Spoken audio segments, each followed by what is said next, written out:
아주 특별한 인터뷰. 자, 이상하게 재미가 없는데 재밌는 김인석 의원 나오셨습니다.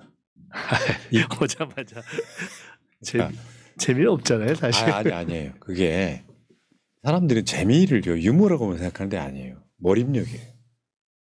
제가 이야기를 했더니 방송 모르는 분들이 되게 신기하고 바라본 게 슬픈 이야기도 재미예요.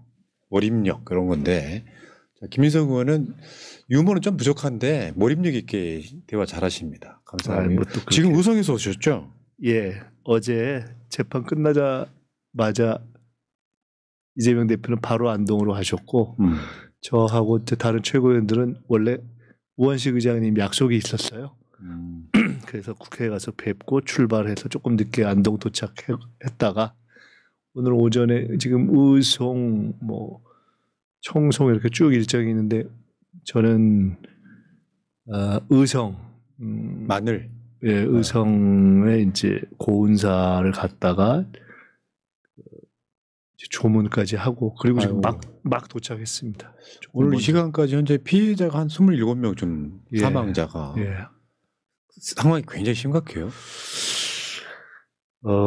그렇죠. 일단은 지금 돌아가신 분들도 많고 안동에 갔을 때 만약 밤이어서 다 보이진 않았지만 시내인데도 다 그냥 이 냄새가 매캐하고 숙소에서도 다 그렇게 냄새가 매캐하고 가면서도 그렇고 대표께서 오늘도 그 본인 선산 근처 쪽을 또 가보시려고 했는데 그쪽도 도로가 차단이 돼서 고립될 수 있다고 해서 그쪽 못 가고 이런 정도 상황이어서 고운사가 천년고찰 신라 때 최치원 그때 이렇게 만들어진 사찰이고 보물을 모신 곳인데 오늘 갔었는데 이게 거기서도 한 10분 정도 이상이 그 화재 이렇게 소방하시던 분들이 고립돼서 정말 큰일이 날 뻔했는데 기적적으로 살아남고 이런 등등이 있었고 저희가 오늘 방문했던 중에 마을을 한 군데는 갔는데 의장님이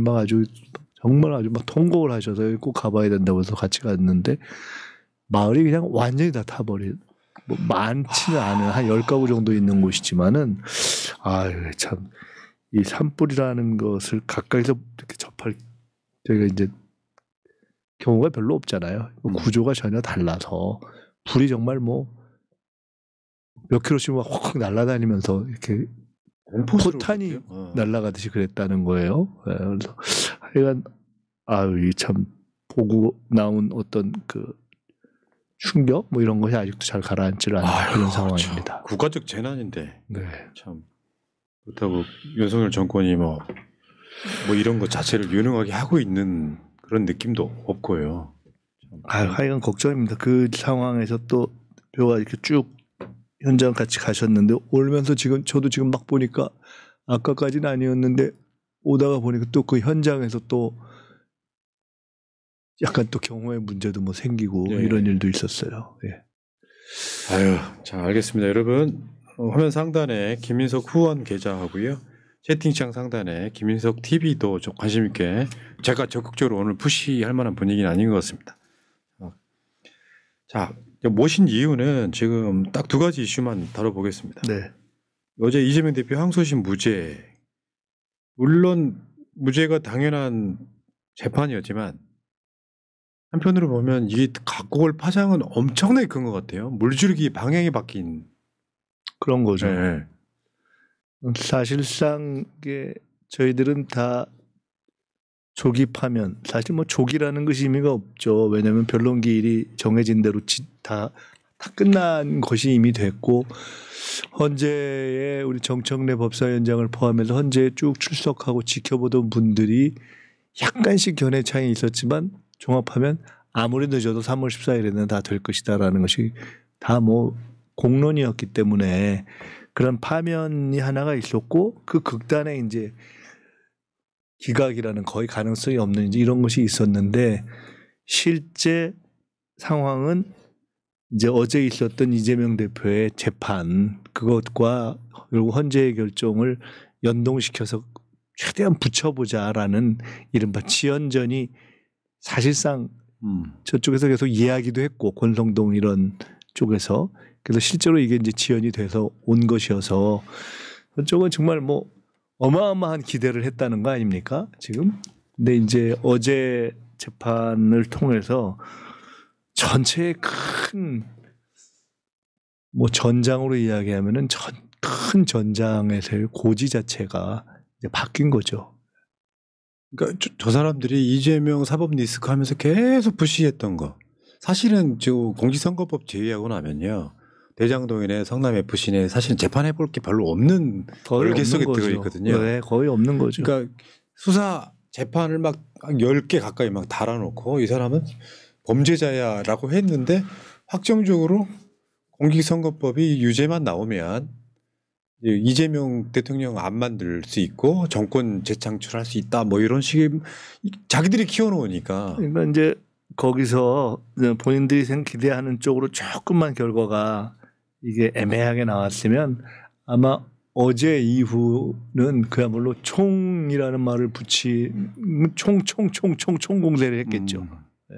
어제 무죄 나왔을 때 살짝 화면상으로는 눈시울이 붉어진 게 보이던데요, 우리 아니 그건 김희석 의원이? 아니고요. 그 지난번 1심 무죄가 나왔을 때는 진짜 좀 그랬고, 어제는 사실은 며칠 동안 스트레스가 좀 많았어요. 뭐 이제 이건 아무리 봐도 무죄인데 상대의 의도가 너무 명확해지니까 이게 별의별 짓들을 다 하니까 도대체 우리가 여튼 뭐 이것저것을 상식을 믿을 수 없는 세상이 그렇죠, 돼서. 그렇죠. 네, 그래서 어제 법정 안에서 그 선고하는 거를 쭉 듣고 있었는데 거의 1시간 이상 들었잖아요. 근데 옆에 전현희 최고하고 이현주 최고가 있었는데 이현주 최고가 저한테 너무 막 좀 집중해서 그런지 막 걱정스러울 정도로 얼굴이 막 확 긴장됐다가 이렇게 풀렸다고 그렇게 얘기를 하더라고요. 어제는 좀 그랬습니다.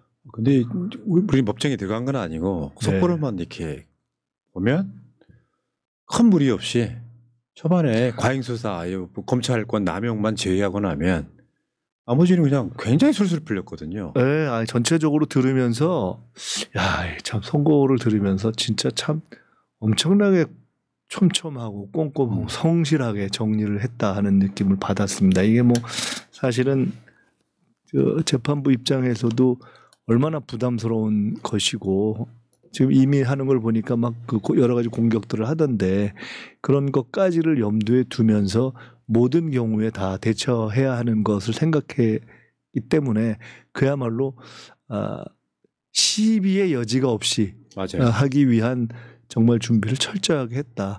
근데 그걸 보면서 저 정도 기간 동안에 거의 그게 100쪽 정도가 넘어간다 그러던데 저렇게 다 했는데 언제로 뭐 했나 이런 생각도 들고 맞죠, 시간이 훨씬 많은데 하여간 어제 굉장히 꼼꼼하게 그 선고 저런 정도의 어떤 이렇게 풍부하게 다룬 경우는 사실 결론을 보면은 우리가 알고 있던 기억을 처벌할 수 없다라는 것과 이 몇 가지의 딱 핵심적인 법리를 아주 다각도로 정리를 저렇게 풍부하게 해내는 것에서 한편으로는 참 굉장히 훌륭한 성실성을 보였다 이렇게 생각이 들었습니다. 예, 원래 원칙으로 돌아간 거죠. 특별한 재판 그렇습니다. 판결이 아니고. 예. 자, 근데 지금 어저께 보니까 60명 이상의 현역 의원들이 법원에 갔다고 또 보수 쪽에서는 그걸 비판하더라고요. 모르겠습니다. 그동안 있었던 재판에 우리가 보통 몇 명 정도나 갔는지 모르겠는데 어제는 원래 이제 상황도 그렇고 산불도 있고 또 우리가 지금 광화문에서도 계속 싸움을 하고 있고 하기 때문에 근데 이제 어제는 행진도 없고 이제 그런 상황이었죠. 그래서 그리고 또 이재명 대표가 가급적 의원들이 많이 안 왔으면 좋겠다 이렇게 의사 표명도 했고 근데 뭐 사실 다 의원들의 마음이라는 게 그렇잖아요. 다.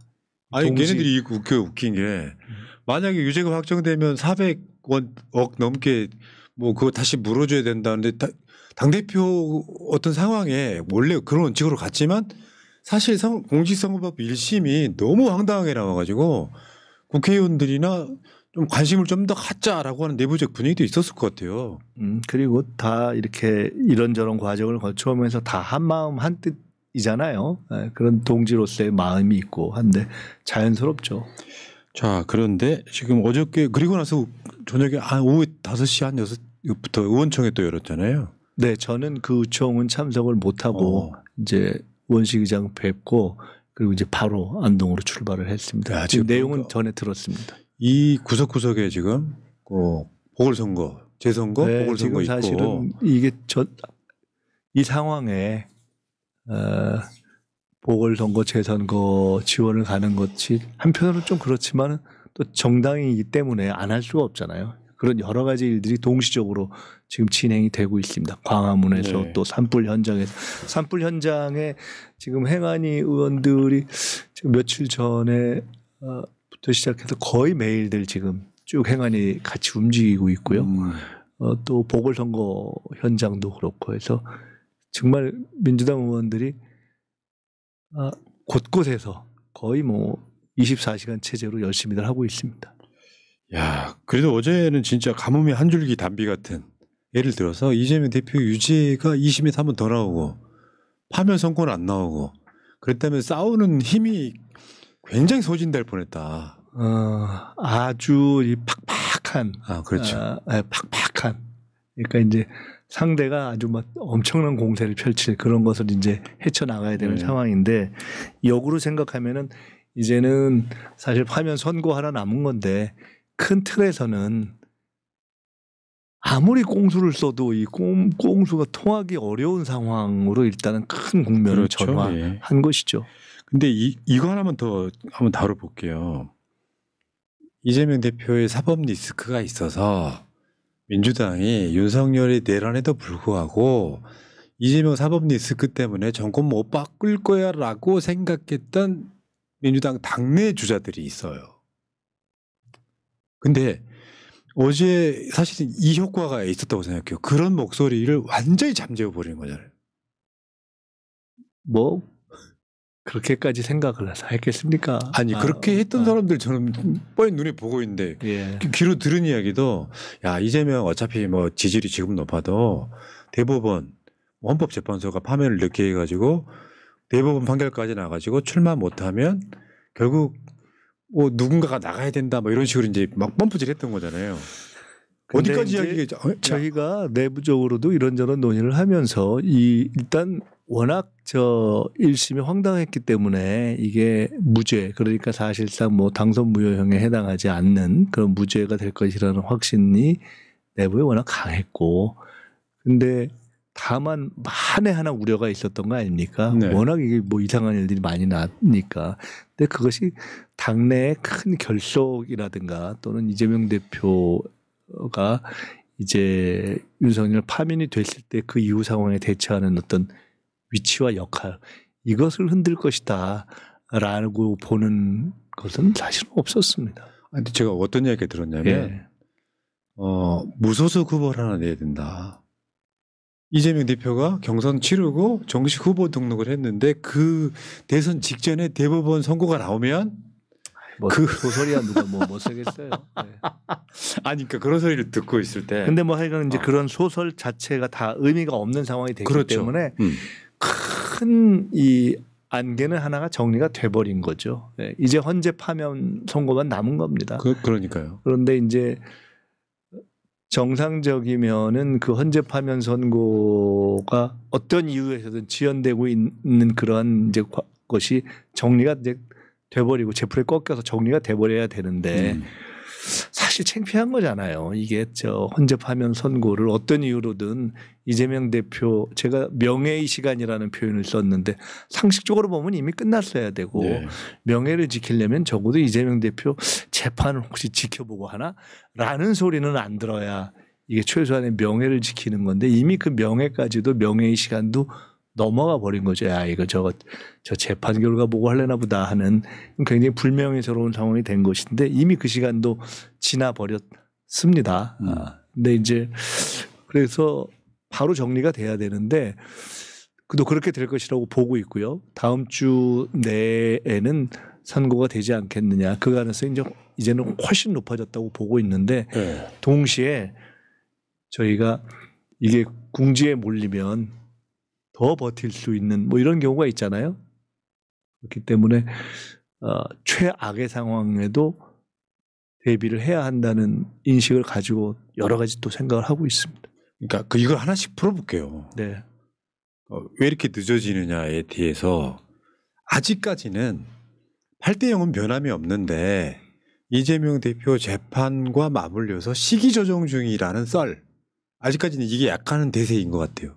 그런데 어제 나왔던 이야기는 대표 재판 끝나자마자 한 금요일쯤 선고하는 것은 속이 보이니까 다음 주로 가서 선고할 거다라는 썰. 그리고 이제 예를 들면 헌법재판관들 사이에 뭔가 안 맞아. 근데 이걸 주도하는 사람, 그러니까 파면을 주도하는 사람 입장에서는 이걸 설득하는 과정이라는 썰. 근데 사실은 어떤 것도 정답일 수는 없잖아요. 근데 사실은 이번 헌재의 선고에 대한 여러 전망은 예를 들어 저도 개인적으로는 누구보다도 예를 들어 우리 정청래 법사위원장을 포함해서 그 과정 심리 과정에 계속 참여했던 분들이 있지 않습니까? 네.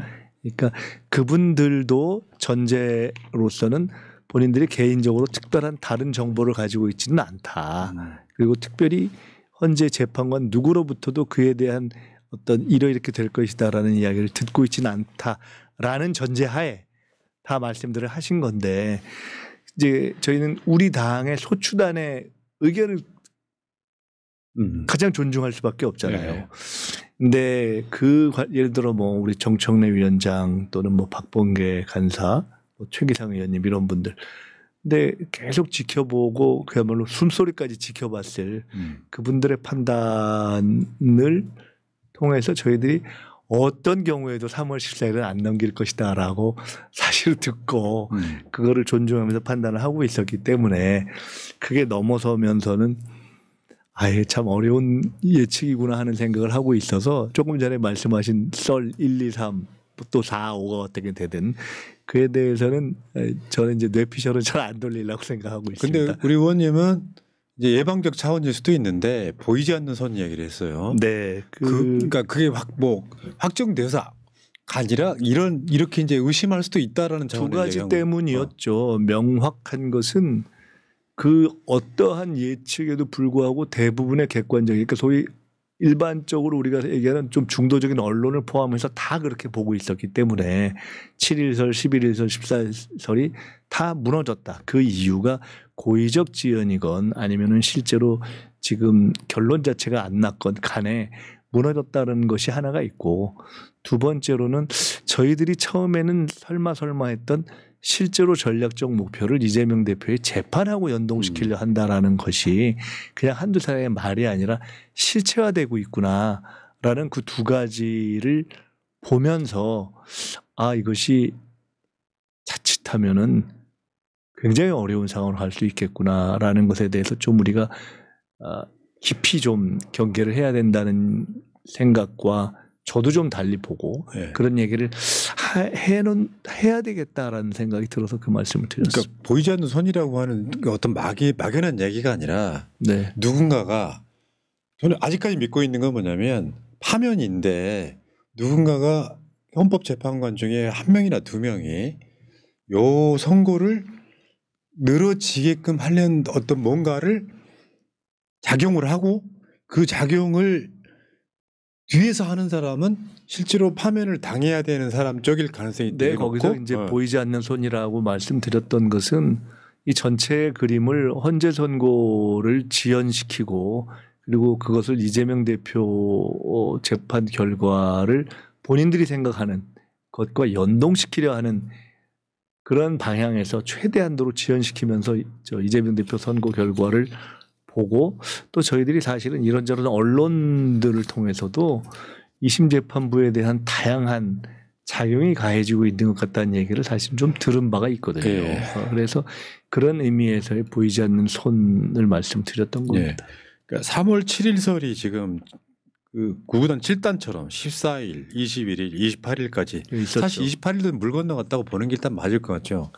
그러면 이제 4월설이 이제 현실로 돼버렸고, 이제 가장 비관적인 거는 헌법재판관 2명이 퇴임하는 4월 18일까지도 안 나올 거다라고 하면 상당히 복잡해지는 거 아니에요? 근데 이제 그거는 전망의 문제라기보다는 그렇게 안 되게 하기 위해서 우리가 무엇을 할 것인가라는 문제만 남는 거죠. 이제 전망의 문제는 사실은 아주 냉정하게 본다면은 이것이 크게 봐서 인용의 에어리어 안에서 지연되고 있는 것인지 아니면은 그야말로 인용 자체가 불투명한 그러한 그 비율 자체가 흔들리고 있는 것인지에 대해서는 누구도 100% 장담은 할 수 없지 않습니까? 근데 그것과 별도로 4월 18일이 넘어가 버리면은 모든 것이 지금 이게 그냥 국가 자체가 움직이지 않는 상황이 돼버리기 때문에 네. 또는 그 직전에 그리고 그 이후에 그 이후나 또는 직전에 그야말로 무슨 이 비율 자체를 조정할 수 없는 기각이 되는 이러한 상황을 막기 위해서는 우리가 무슨 그 방지 장치가 있어야 되지 하는 것을 집중적으로 지금 생각하고 있습니다. 혹시 헌법재판관도 탄핵이 가능하지 않습니까? 굳이 말하자면 헌법상에는 그렇게 규정되어 있죠. 헌법재판관 탄핵하면 그거를 심판하는 사람들이 본인들 아니세요? 국민들 심정이 그렇다는 거예요. 네네. 그래서 뭐 그에 대해서 제가 그냥 헌법상 규정은 그렇게 되어 있습니다. 그러니까 이거는 매우 심각한 직무유기다. 오죽하면 이런 얘기가 나와요. 기각이든 탄핵이든 뭐 파면이든 기각이든 이제는 결정을 해야 된다. 더 늘어지는 건 말이 안 된다. 예를 들면 본인들이 생각이 8명 중에 뭐 3명 이상을 채워가지고 기각이 돼도 본인들의 책임이고 국민들은 거기에 대해서 국민들 나름대로 생각하고 반응할 것이다. 왜 여기서 지금 망설이냐 이 얘기까지 나오니까. 그러니까 사실 법리나 상식으로나 뭐 명분으로나 보나 윤석열은 그냥 8대0 탄핵 파면이어야 되는데 사실 한 달 이상 늘어지는 거잖아요. 그러니까 이제 정상적으로 본다면은 윤석열 파면이 누가 봐도 상식이나 법리의 면에서 8대0으로 갈 수밖에 없는 것이고 그렇기 때문에 다들 이것이 3월 14일 전후 아무리 늦어도 그로부터 며칠 전에 될 거라고 봤고 그것이 하나가 있고 근데 그 국면이 지나간 거 아닙니까? 그리고 그 국면이 지나가는데 이재명 대표의 재판과 연동시키려는 의도가 어떤 형태로든 작동했다고 본 것이고 그런데 이재명 대표의 재판이 그 공선법 관련이 무죄가 나오면서 이게 아무리 그렇게 지연시키려고 하고 해도 용을 써도 용이 의미가 없는 국면으로 이제 확 그라운드가 좁혀진 거예요. 그렇죠. 상대편에서는. 그렇기 때문에 그런 점에 있어서는 이제는 파면 선고를 할 수밖에 없는 쪽으로 훨씬 더 가능성은 대단히 높아졌다고 보고 있는 거죠. 보이지 않는 손이 아무리 작동을 해도 예, 사실은 그렇습니다. 파면될 수밖에 없을 건데 그러면 지금 그렇습니다. 헌재가 해야 되는 게 어떤 판결을 내리느냐가 아니라 선고일이 언제라는 건 지정을 해줘야 되는 거잖아요. 아니, 당연하죠. 그 정도면은 국민의 알 권리 차원에서라도 지정을 해줘야 되는 거죠. 그러면 헌재 내에서 서로 지금 예를 들면 두 가지 썰이 이제 생각지도 못한 썰이 있는 거예요. 하나는 기각설. 그러니까 6명을 못 채웠다. 네. 기각설이 있는 거고 하나는 까봐 이제 이걸 정리를 못 하고 있다. 전원일치를 내기 위해서 지금 나아가는 과정이다라고 하는 썰 어느 쪽이 더 비중이 크다고 생각하죠? 저 프라님 잘 아시지만 제가 원래 그런 썰을 별로 안 좋아하는 사람이잖아요. 아니 근데 썰을 추정하는 걸 별로 안 이게 좋아하는 국민들이 사람이긴 지금 한데 현재로서는 아까 말씀드렸던 헌재를 조금 더 지속적으로 관찰했던 분들의 입장에서는 후자, 그러니까 기각설은 아니다라는 쪽이 더 많은 것 같습니다. 그러니까 계엄령을 애원했던 분이기 때문에 한마디 한마디가 심상치가 않아서 그렇게 이루어질까 봐 보이지 않는 선. 언론이 그랬어요. 계엄 애원 김민석 헌재 보이지 않는 선 경고. 이거는 약간 예방적 차원이 분명히 강합니다. 네. 아이고. 그러니까 결국에는 뭐 당연한 얘기겠지만 이거는 이론의 여지가 없어요. 현행범이에요. 내란의 현행범. 제가 그걸 살인죄로 비유를 했거든요. 예. 영상으로 사람을 죽이는 장면이 나왔고 그 사람은 죽었어요. 그럼 여기에 대해서는 유죄인 건 확실한 거잖아요. 그러니까 저는 이번 그 헌재 그 선고 심리 이거를 설명한 중에 제일 잘 설명한 예 중에 하나가 최기상 의원의 설명이라고 보는데요. 이번 그 헌재의 탄핵 심리는 통상적으로 얘기하면 온 국민이 다 지켜봐서 이미 결론이 난 1심을 확 다시 정리하는 2심의 성격이 있다. 그러니까 2심에서 뒤집지 않으면 이건 그냥 무조건 탄핵이 인용되고 파면이 되는 것이다. 근데 뒤집을 수가 없다. 그러니까 저는 그게 너무 와닿는 이야기라고 봤습니다. 그러니까 지금 국민들이 헌재 도대체 뭐해 이렇게 묻고 있는 거잖아요. 다 봤는데 무슨 더 이상의 무슨 증거가 필요하고 더 이상의 무슨 뭐 입증과 논리가 필요하냐는 거 아니에요. 다 봤는데 뭐 그런 거죠. 그러니까 그런 점에서 사실은 헌재가 이게 이후에도 두고두고 자기 존재의 어떤 의미나 가치를 설명하기가 참 어려운 정도의 지금 상황으로 가고 있다 이런 생각이 듭니다. 그러니까 정영식이든 조한창이든 김복형이든 소위 이제 보수 쪽이라고 생각돼 인식되는 그 재판관들이 누가 아무리 봐도 윤석열을 파면하지 않을 방법은 없는데 그 상황에서 이제 이렇게 늦어지니까 심각하게 늦어진 거잖아요. 분명히 헌재 내부에 이견이 있다라고 생각할 수밖에 더 있겠어요.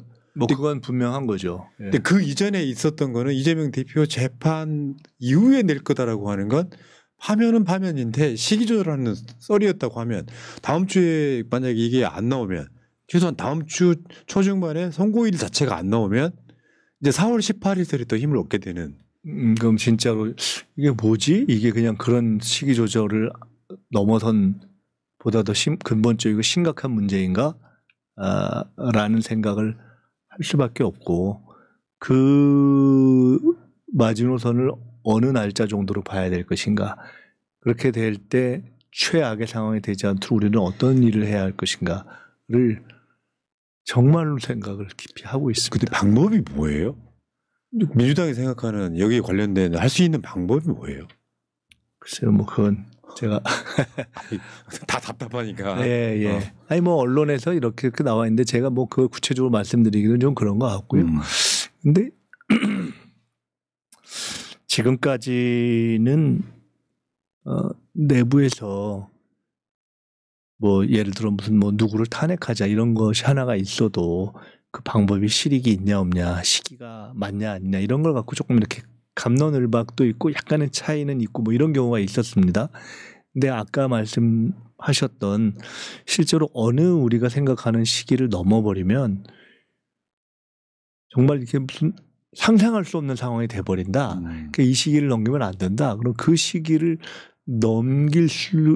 넘기지 않도록 우리가 할 수 있는 수단을 쓰는 마지노선은 언제냐? 그때 우리는 어떤 모든 수단을 써야 하는가? 그리고 그 시기라는 것이 어떤 의미가 있는가? 이에 대한 인식은 대부분 제 공감이 커져 있습니다.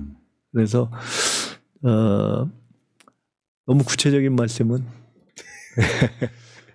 그러니까 다른 걸 떠나서 아주 사악한 의도가 있다고 하면 최소한 윤석열이 파면은 되더라도 범보수 진영에서 이재명한테 정권을 넘겨주면 안 돼. 이런 심리가 작동했다고 보는 게 사실 맞을 것 같잖아요. 그런 거죠. 믿진 않았지만 현실화 돼버린 거잖아요. 근데 어제 재판 이후에 언론의 기조, 흔히 이야기하는 뭐 보수 언론 이런 걸 봐도 어제 재판 이후에 사실상 파면을 전제로 한다면은 이재명 대표가 그 후에 그 이후의 상황에서 이재명 대표를 뭘 대항할 힘은 없다라는 것을 다들 그냥 그게 무슨 논리가 필요해요. 그러니까요. 그냥 다 인정이 되는 거죠. 끝났죠. 그러니까 말하자면 이재명 대표를 막 8건, 9건 이렇게 재판에 회부하는 거랑 똑같은 맥락으로 저는 이렇게 되면 악마화는 많이 줄어들 거라고 생각해요. 그렇습니다. 예.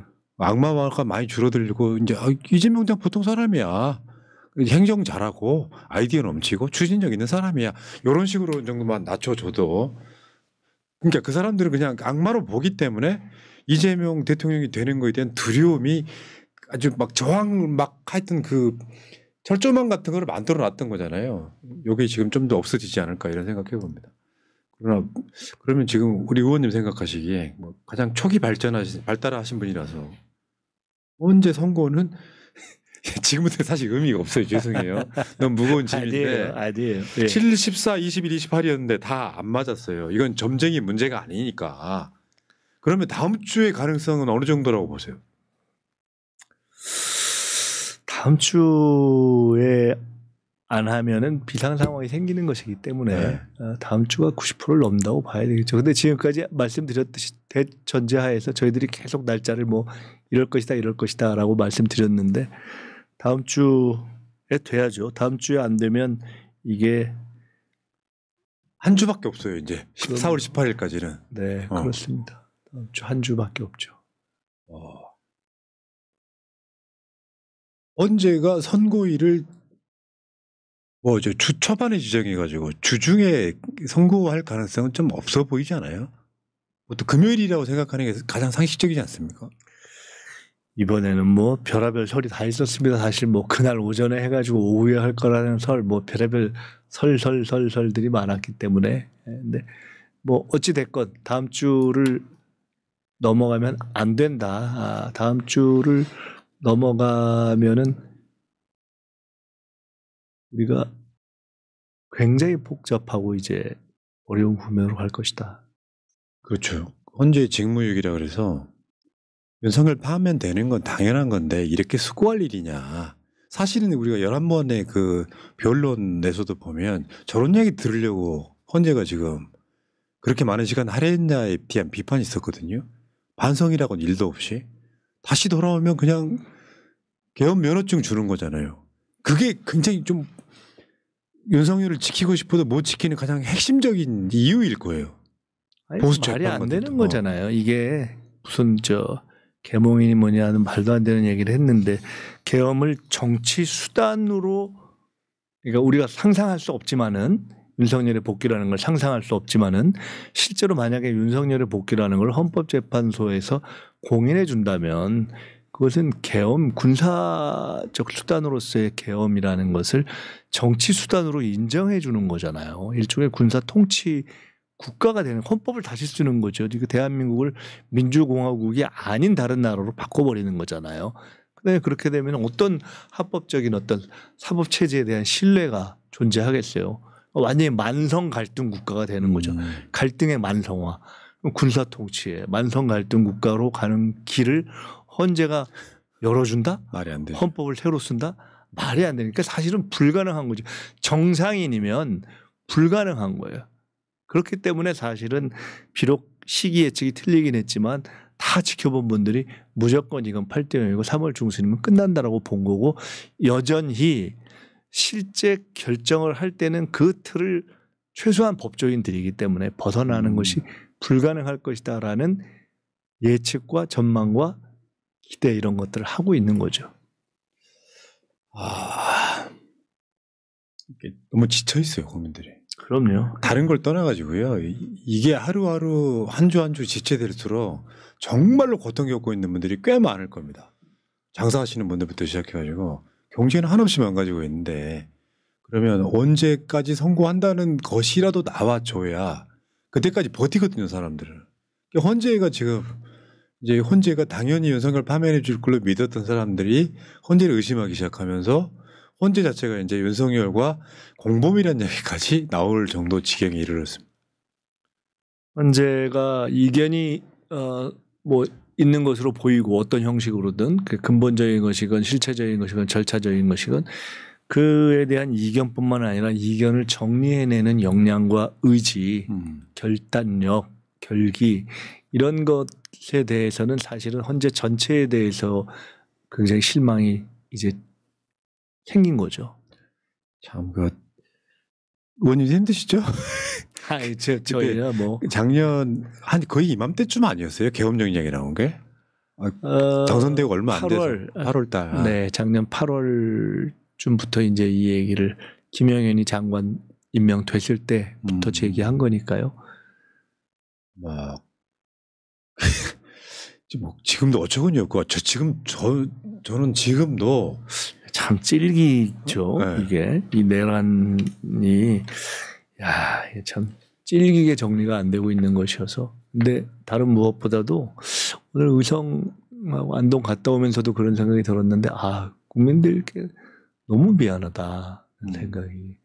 이게 막 삶의 문제들이 막 계속 터져 나오고 있는데 이것들을 정리를 못하고 있으니까 이게 사실 정말 계속 이게 사실은 말이 그렇지 이 매일매일 광화문에 거리 이렇게 나오시니 얼마나 힘들어요. 예.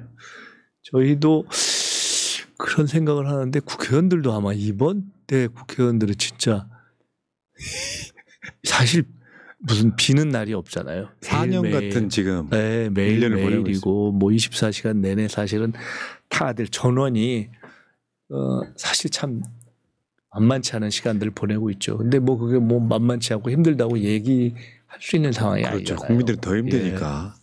다음 주면요. 당선 1년 되는 그 기간을 보낸 거예요. 아마 그 윤석열 정권 하에서 22대 국회가 개원하기 전에 당선자들도 국회의원처럼 뛰어다녔던 기억이 나거든요. 참 알겠습니다. 자, 개봉 돌림. 대표님이 흑석동 오셨을 때 멀리서 지켜만 봤는데 대통령 되시면 더 멀리 지켜봐야겠네. 아쉬워라 하셨고요. 그래요. 시간 지나고 몇 개월만 지나도 야 그때 윤석열 파면시키느라고 좀 즐겼던 기억은 나지만 굉장히 많은 희망을 갖고 살 수 있지 않을까 싶고요. 언제나 해피님. 김민석 의원님 팬입니다. 권현문 PD랑 투샷이 너무 감동입니다. 두 분 제가 너무 존경하는 분들인데 오늘 매우 의미 있는 시간입니다. 사랑합니다. 감사합니다. 감사합니다. 뭘 좋아하실 것까지. 저는 빼주세요. 괜찮습니다. 자, 또우당님 감사드리고요. 랩소디인 블루님. 내일 선거 안 하면 5대3이 확실하고 정계선이 기각 막고 있는 중 4월 18일까지 끌 것이다. 국민투표 준비해야 합니다. 그게 답입니다. 위원자들 이건 이재명 무죄 타격감 1도 없습니다 하셨고요. 지금 이것 때문에 굉장히 많은 분들이 좀 지금 랩소디인 블루님의 생각 때문에 더 고통스러운 거죠. 네. 요런 것들이 분명히 썰로는 돌고 있으니까요. 근데 요거는 결과가 나와봐야 아는 문제이긴 한데 여기 국민투표랑 연결 지을 수 있는 방법이 있긴 합니까 법적으로?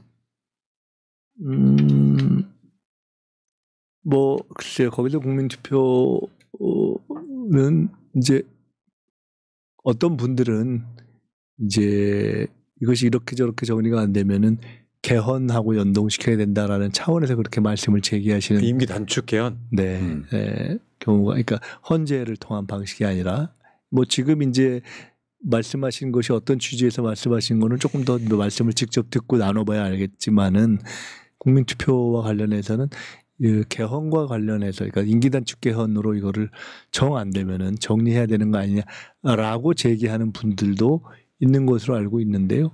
그러니까 뭐 그 전에 그 앞에서 정리가 될 수 있는 수단을 찾아야죠. 네, 알겠습니다. 자, 오늘 시원한 이야기는 안 나왔지만 전반적으로 모두 김민석 의원 이야기를 좀 들어볼 수 있는 소중한 시간이었다 생각이 들고요. 자, 그래도 안심 한번 시켜주시고 가셔야죠. 네.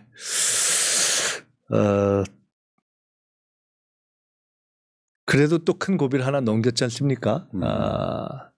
그리고 제가 얼마 전에 광장에서 한번 말씀드렸지만은 그래도 크게 보면은 5년의 아주 지옥 같은 시기가 될 수 있는 시기를 우리가 더 압축시킬 수 있는 큰 상황의 변화가 생긴 것이고요.